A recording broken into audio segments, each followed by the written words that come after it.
Franck Atlan, bonjour. Bonjour Nicolas. Vous êtes directeur du groupe Orlom et surtout auteur, concepteur de la Bible du Taj Mahal.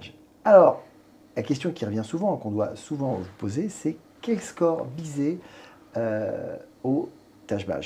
Alors, on entend dire que la moyenne nationale est autour de 290 sur 600. Ben, ça paraît être une moyenne assez faible.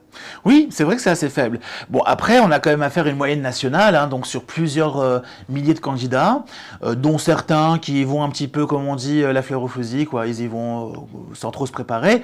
Mais quand même, ça montre aussi une forme de direction qu'a pris le Taj Mahal ces dernières années, qui est un test plutôt exigeant, sélectif, où il devient de plus en plus rare d'obtenir un score qui va dépasser les 450, 480 points. D'ailleurs, ceux qui dépassent ces scores-là sont généralement éligibles à Orlom pour devenir professeur, parce que c'est faire montre quand même d'une véritable aptitude pour ce test qui est assez original et exigeant.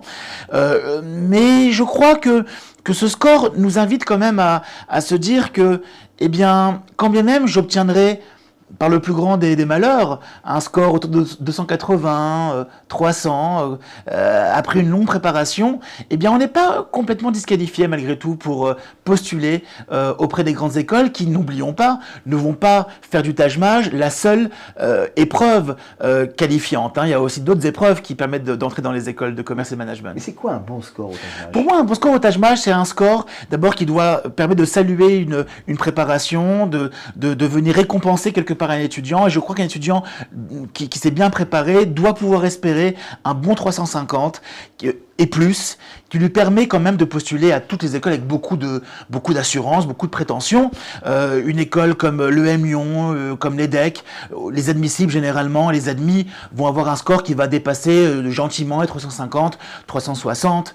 Donc il faut viser 350 dans un premier temps, mais moi je vous cache pas que...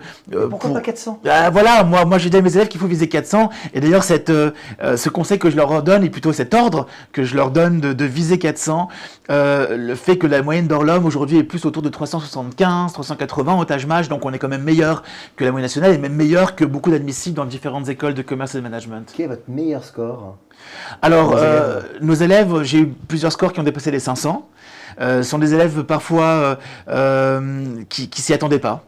Et ce qui est assez commun à ces étudiants-là, ceux qui ont dépassé les 500, sont des étudiants qui ont pris quelques risques à un moment donné. Parce que ce que je ne vous ai pas dit, Nicolas, par rapport au score, c'est que le score n'est pas toujours facile à construire, parce que vous allez avoir 4 points en cas de bonne réponse, plus 4. Vous allez avoir moins 1 si vous répondez faux, et 0 si vous ne répondez pas.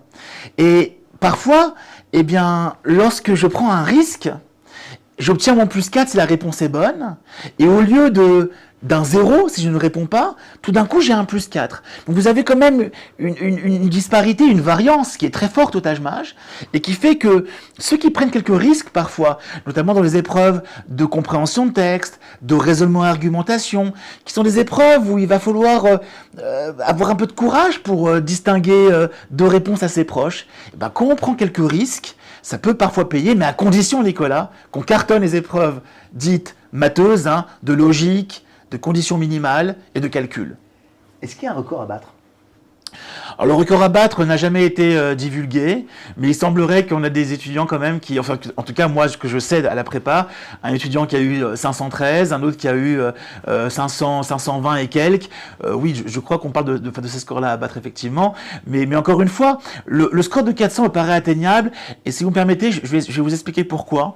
Le score de 400, on peut l'atteindre si on se dit quelque part qu'il suffit de répondre à 10 questions sur 15, quitte à ne pas faire 5 questions sur les 15. Vous imaginez que si vous répondez juste à 10 QCM sur 15 pour chacun des sous-tests, et que vous ne résolvez pas les 5 autres questions, vous avez 400. Répondre juste à 10 questions sur 15 et ne pas faire les 5 questions, c'est avoir 400. Alors ça, c'est théorique. Dans la vraie vie, on va passer des questions, on va en faire quelques-unes avec parfois un échec à l'arrivée, on va aussi réussir d'autres questions, mais c'est un peu l'idée. C'est que quelque part, on ne demande pas aux élèves de tout faire au Taj Mahal. Et ça, je terminerai par ce conseil-là. Ne cherchez pas à répondre à toutes les questions. Faites-en un maximum, mais faites-les bien. Parce que si vous en faites 10 ou 11 très bien, vous êtes assuré d'un score qui gravite autour de 400. Franck Atlan, merci pour ces conseils.